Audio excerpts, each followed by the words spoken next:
Tivemos uma coisa um pouco comum acontecendo nesse retorno da Crew 2 que aconteceu nos últimos dias, com relação aos paraquedas da Dragon. Alguém ficou ferido? Não. Colocou em risco a missão? Não. Por isso que tem redundâncias. O que acontece? A Dragon tem 4 paraquedas, certo? E é normal eles se inflarem ao longo da descida, porque eles são feitos justamente para reduzir a velocidade com uma desaceleração controlada e nada muito agressivo.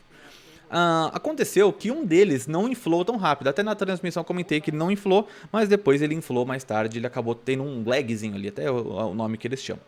O que acontece? Como você tem muitos paraquedas, um deles pode acabar influenciando no inflamento de outro, tá? Inflação. Isso pode acontecer, mas no fim das contas ele inflou.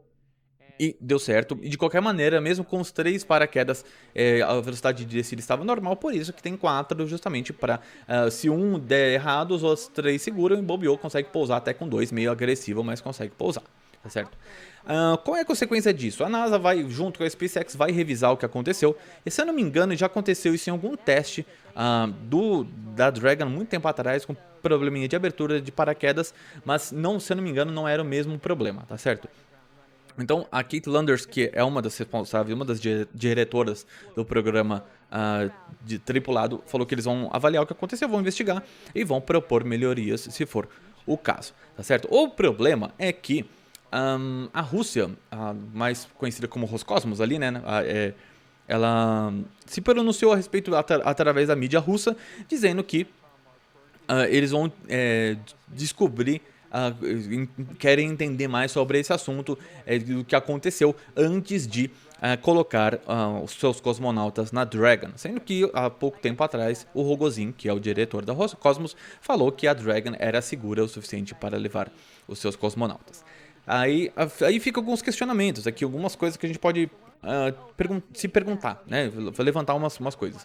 A Rússia fez isso só para cutucar os Estados Unidos, tá? Ela não vai deixar de levar seus cosmonautas lá porque ela também tem interesse, tá certo? E eles fazem isso só para colocar pressão e fazer mídia para atacar os Estados Unidos. Só isso, não tem função nenhuma. Outro ponto é que a Soyuz, a cápsula Soyuz, ela tem um único paraquedas, tá? Principal. Ela tem um paraquedas reserva, mas ela tem apenas um paraquedas principal. Ele nunca deu problema, tá bom? Ele nunca deu problema nesses anos todos de operação, o que é ótimo. Mas no espaço as coisas só precisam dar errado uma vez, tá certo? E o pouso com paraquedas auxiliar não é uma coisa muito agradável, tá certo? Então, eu acho que a Rússia tinha que, nesse ponto, ficar muito de boa, tá ligado? Porque não tem necessidade de fazer isso.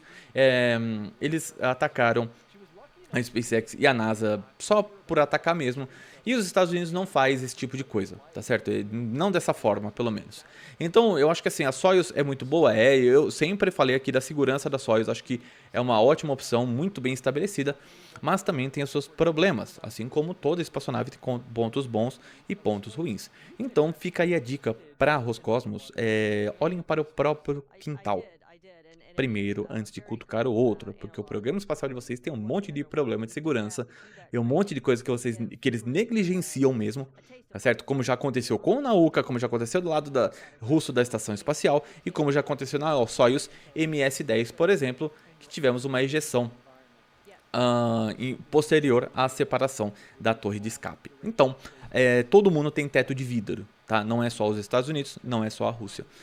Só que é muito fácil criticar os outros quando o seu programa espacial está meio que estagnado há pelo menos 20 anos, tá certo? Fica a dica aí.